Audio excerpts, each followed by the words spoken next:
Bonjour à tous, ça me fait plaisir de vous retrouver le temps de cette petite vidéo que j'enregistre. Je suis contente de vous donner un petit peu de mes nouvelles et de vous raconter un petit peu ce qui se passe ici, donc toujours à l'ashram de yoga. Et surtout si je souris comme ça, eh bien, vous allez comprendre dans pas longtemps pourquoi. Et en attendant, je vous souhaite la bienvenue à vous si vous êtes nouveau sur cette chaîne. Si vous êtes de passage ici, ça me fait plaisir que notre route se croise. J'ai créé cette chaîne il y a 6 mois, au moment où ma soeur jumelle est morte du cancer.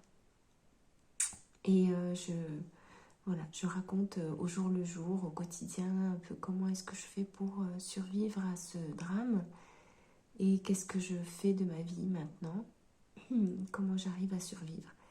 Donc vous êtes les bienvenus pour rejoindre notre petite communauté qui grossit, hein, je dois dire, tout doucement mais sûrement. Et aussi pour laisser des commentaires et me raconter votre expérience à vous. Je suis très très heureuse des échanges qu'on a en ce moment, les commentaires qu'on a les uns les autres et de certaines personnes qui sont là depuis le début en fait de la création de la chaîne. Ça, c'est vraiment super. Alors voilà, il vous suffit de vous abonner si vous voulez nous rejoindre et puis de mettre un petit pouce sur cette vidéo. Alors, comme vous le savez, prendre soin de soi, c'est quasiment mission impossible. Quand on est en deuil, c'est très très difficile. Si vous avez été comme moi dans une situation où vous avez pris soin de la personne qui est morte parce qu'elle était malade ou elle était ou en situation de handicap, parce que moi j'ai eu cette situation. Ma soeur jumelle en fait avait une tumeur au sein, mais elle avait aussi une métastase osseuse au niveau de la hanche.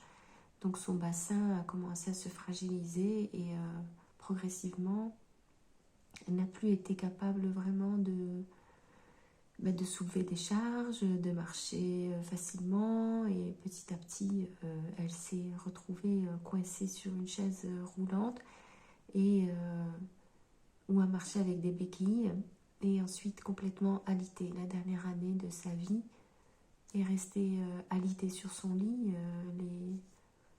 Les 8 premiers mois allongés sur le ventre et dans l'incapacité de se mettre de profil ou de se retourner. Et les derniers mois, elle était sur le dos, mais pareil, complètement à plat, dans l'incapacité de se redresser ou de se retourner. Donc la situation de handicap était vraiment très très dure à vivre pour elle et pour moi aussi. Et puis au-dessus de ça, il y avait la maladie du cancer. Ça peut être n'importe quelle autre maladie, hein, quand on vous met dans la tête que vous risquez de mourir. Ça peut être n'importe quoi hein, comme maladie, mais ça fait que tout devient très tendu. C'est très très anxieux et c'est une question de vie ou de mort. Donc c'est très dur. Donc prendre soin de soi, c'est carrément impossible quoi. C'est déjà moi. Bon, moi j'étais la majorité du temps toute seule à m'occuper de ma sœur. Quand je dis m'occuper de ma sœur, encore une fois, c'est pas le bon terme. Et je sais que si vous êtes malade et que vous êtes en train de regarder ces vidéos, ça vous plairait pas d'entendre ça. Hein, et je vous comprends. C'est pas qu'on s'occupe de vous. C'est parce qu'on on va trop vite, on dit les choses comme ça, parce que c'est plus facile de dire j'ai la responsabilité de, je m'occupe de, je fais ci, je fais ça. En fait, non, c'est vous qui faites tout. Mais nous, derrière, on essaie de vous soutenir dans vos efforts de vie et de guérison. Et c'est vrai que moi, je disais souvent ça. Je disais, je m'occupe de ma sœur. Ça l'énervait beaucoup. Donc, voilà, quand on a décidé d'aider quelqu'un et de donner son temps pour ça, on n'a pas le temps pour soi-même de faire des soins, de faire des choses comme ça. Quand on est seul, parce que j'imagine que quand on est une famille nombreuse, autour de la personne malade qui a besoin d'aide, c'est différent. Au moins deux, quoi. Au moins deux personnes. Mais moi, j'ai eu ma mère qui est venue nous voir, heureusement, est restée longtemps pendant la dernière année. Et là, j'ai vraiment ressenti l'aide. C'était vraiment très important. Mais voilà, donc après, Prendre soin de soi, ça veut dire faire des choses futiles, qui ont l'air futiles.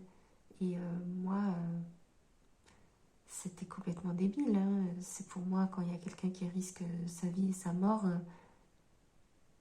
enfin qui risque sa vie, qui est en danger de mort, je veux dire, que plus rien n'a d'importance, vraiment.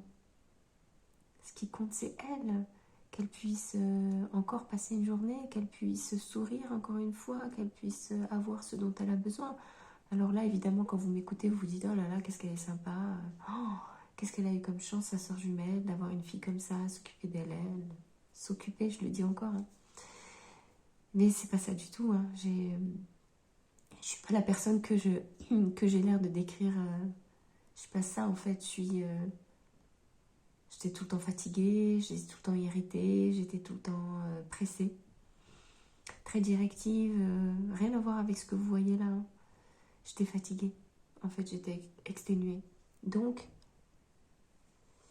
la faire sourire, avoir ça comme objectif, j'aimerais pouvoir le faire maintenant. Maintenant, c'est trop tard parce que j'ai pas de seconde chance. J'ai appris beaucoup de choses, mais j'ai l'impression que je pouvais pas le comprendre dans la situation où nous étions toutes les deux vivantes. Maintenant, je le comprends parce que elle est vraiment morte et que j'ai pas le choix. Et oui, maintenant, si j'avais le choix aujourd'hui, j'aimerais bien faire tout ce qui est en mon pouvoir pour la faire sourire, pour la rendre heureuse, en écoutant ce que elle veut vraiment et pas ce que moi, je décide de ce qui est bon pour elle. Alors, je suis pas non plus une personne à jeter, mauvaise, j'ai pas de mauvaise intention, j'ai pas fait du mal pour faire du mal, je veux pas avoir raison pour avoir raison, c'est évidemment un intermédiaire entre tout ce que je vous dis. Quand ma sœur, de temps en temps, elle recevait des soins de chiro ou de soins du corps, en fait, en général, je sais qu'elle était toujours triste que moi, je puisse pas recevoir le même soin. C'est pour vous dire que quand on est jumeaux, on est vraiment fusionnel et quand on reçoit quelque chose, on a vraiment envie que l'autre le reçoive aussi. Évidemment, les choses positives. Hein. Et après, on était limité au niveau financier, on pouvait pas se payer toutes les deux des trucs comme ça, donc je lui disais, bah, c'est normal, parce que moi je ne suis pas malade, mais c'est vrai que j'étais tellement exténuée que j'avais besoin d'aide, donc pendant un temps, j'avais fait des séances de chiro qui m'ont énormément aidée, vraiment, je pense que ça m'a aidée à tenir aussi pour aider ma sœur. Donc si vous avez les moyens financiers de le faire, vraiment n'hésitez pas à faire ça. N'hésitez pas. J'aurais voulu faire l'acupuncture, mais là où j'étais, je pouvais pas. La réflexologie aussi, j'aurais aimé faire ça. Ou simplement des massages tout simplement de temps en temps. Et l'ostéopathe aussi. Voilà, donc j'ai fait quelques petites choses, vous voyez, mais pendant les 4 ans, c'est long 4 ans, donc c'est pas grand chose non plus. Et donc pourquoi je vous parle de tout ça aujourd'hui? Parce que je me disais, oh là là, ma série Prendre soin de soi, elle avance pas. Hein. La dernière que j'ai faite remonte à Mathusalem et on se demande ce que je fais, quoi. En fait, c'est tout le mode de vie dans lequel je suis là qui est une façon de prendre soin de soi. Parce que je pensais qu'en arrivant dans un ashram de yoga, en faisant du yoga tous les jours, en faisant de la méditation, en étant dans un endroit arboré, etc., en faisant un travail en permaculture, etc. Donc tout ça, c'était prendre soin de soi. J'ai pas fait de vidéo spécifique là-dessus dans la catégorie, donc dans la petite série Prendre soin de soi, parce que c'était un tout. Et finalement, comme vous le savez, si vous m'avez suivi, ça ne fonctionne pas du tout. Donc on va laisser ça de côté pour l'instant. Hein. Mais le côté prendre soin de soi en venant ici, ça n'a pas marché. On en reparlera. Mais aujourd'hui, j'ai eu le bonheur de recevoir le massage d'une personne qui est ici, avec qui on travaille depuis un mois dans le karma yoga, donc dans le bénévolat de la cuisine, tous les jours. elle était là parce que c'était ce qu'elle devait faire et moi aussi. Et j'ai vraiment pris beaucoup de plaisir à travailler avec elle et à pouvoir compter sur elle. Elle a été vraiment super, très très fiable en fait. C'est surtout ça, je pense, qui est une des qualités évidemment j'apprécie le plus parce que c'est très très important de pouvoir compter sur quelqu'un, mais en plus quelqu'un qui a l'air intègre, qui a des valeurs morales et qui est dans la justesse et qui est bien ancré dans sa vie ou dans sa position de vie, je ne sais pas. Moi, au fur et à mesure du temps qui est passé, j'ai eu la charge de- d'orienter le travail en fait dans la coupe des légumes.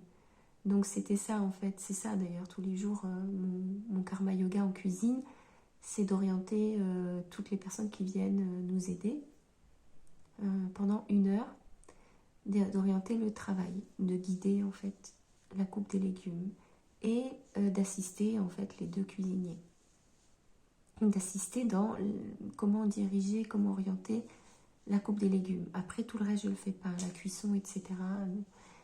Mais j'en parlerai aussi une autre fois, ça a été très dur pour moi hein, parce que voilà, c'est prendre un rôle d'encadrant, c'est pas du tout mon habitude. Et donc cette personne-là m'a vraiment beaucoup aidé à, à déjà tenir un poste qui était difficile et qui qui aurait pu très mal se passer. C'est un poste où il fallait utiliser une machine et puis beaucoup de travail à faire sur cette machine tous les jours. Et elle l'a fait vraiment très très bien. Et au-delà de ça, elle a fini par donner une très grosse sécurité à cette heure de travail, puisque je savais que je pouvais compter sur elle les yeux fermés. Et donc, j'en viens enfin à ce que je voulais dire, comment prendre soin de soi. Elle m'a proposé de me faire un massage énergétique chinois. Alors, je ne sais pas exactement le nom de ce massage, parce que c'est pas un massage tel qu'on l'imagine, avec une vraie, je ne sais pas comment on dit, parce que je suis vraiment pas une spécialiste du domaine. J'ai vraiment pas du tout l'habitude de faire des massages, de recevoir des massages. Donc, c'était un mélange de palpation et d'énergie, de restimulation plutôt, de stimulation des points énergétiques, de trajet énergétique. Et moi, j'étais gênée parce que je me disais, mais enfin, qu'est-ce que j'ai fait pour mériter ça? C'est tellement gentil. Et aussi parce que c'est vrai, j'ai attrapé froid, donc là, j'ai un peu une angine avec de la fièvre. J'en suis à mon 5e jour, je suis complètement patraque, je suis très très fatiguée. Et là, ça tombe du ciel, cette proposition. Et puis j'ai dit non au début. Ah oui, non, en fait, je vais rester dans mon lit. C'est aujourd'hui mon jour de congé, donc j'ai pas envie de sortir de ma chambre et tout. Puis je me dis, mais je suis vraiment bête là, il faut que je fasse quelque chose. Quand on t'envoie quelque chose aussi gentil, tu peux pas te permettre de dire non, parce que c'est fait pour t'aider. Donc je finis par dire, bah peut-être. Voilà, là, je vous raconte pas comme je suis difficile. Hein. Et Et je me disais non, je vais pas le faire, c'est pas possible et tout. Puis finalement, dans la matinée, je me réveille, je me dis bon allez, fais-le. C'est pas toi en plus qui le fais, hein. C'est toi qui reçois. Alors vous allez me dire mais c'est pas possible, qu'est-ce qu'elle raconte? Pourquoi est-ce qu'elle pas dit?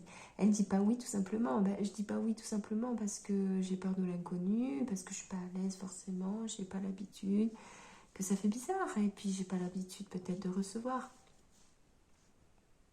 Euh, Comme ça. Je suis dans une autre. Je me suis mise sur le côté inverse de celle qui donne. Alors c'est difficile de recevoir. Et donc j'ai quand même accepté. Et j'ai eu pendant plus de 45 minutes, pratiquement 1 heure, ce soin. Parce qu'en fait c'est un soin qui était extraordinaire. Et regardez dans quel état je suis. Alors que je souris depuis tout à l'heure. Alors que je peux vous assurer qu'en ce moment j'arrête pas de pleurer. Je souris, je me sens détendue et tellement reconnaissante en fait. Je me sens bien. Voilà, je me sens bien. Voilà, il y a des gens qui sont des anges et puis il y a des trésors qui nous attendent sur notre route. Des fois, on s'y attend pas. Et voilà, alors aujourd'hui, je peux dire oui, que j'ai pris soin de moi. J'ai pris soin de moi. Moi, j'ai rien fait, mais j'ai dit oui. Et bien, ça revient à ça. En fait, il faut revenir à la base de la base. Quand on est dans cet état comme le mien, avant d'imaginer est-ce qu'il faut faire ci, est-ce qu'il faut faire ça, est-ce que j'ai des bonnes idées ou qu'est-ce que je pourrais faire, c'est avant toute chose, c'est dire oui. Oui, je suis d'accord pour prendre soin de moi. Et c'est très très difficile. Très très difficile. Très très difficile. Voilà, alors moi j'ai eu voilà, la chance immense, immense de recevoir ce soin. Et je remercie vraiment toutes les personnes qui font ça, qui donnent des soins aux autres, qui font des massages, qui font des soins du corps. En particulier les soins du corps, parce qu'évidemment, alors les soins psychologiques, ça, je suis une adepte depuis longtemps. Et ça aussi, j'ai une très grande gratitude par rapport à ça. Mais là, le soin du corps, c'est extraordinaire. Voilà. Alors merci à vous tous si vous êtes dans ce cas-là. Et encore une fois, si vous vous occupez de quelqu'un qui est vivant, qui est encore avec vous, sachez que vraiment ce qui compte, c'est juste de passer du temps avec cette personne-là. Bien sûr qu'il y a tout le reste à faire, bien sûr, mais juste donner du temps. Voilà. C'est ça aussi, prendre soin de l'autre. C'est donner du temps en fait, du temps. Notre temps à nous, un temps de qualité. Voilà, merci de m'avoir écouté. Vous êtes encore une fois les bienvenus si vous voulez rester avec moi sur cette chaîne. Utilisez l'espace des commentaires et puis mettez un pouce sur cette vidéo et je vous retrouve très vite pour une prochaine vidéo. Prenez soin de vous en attendant.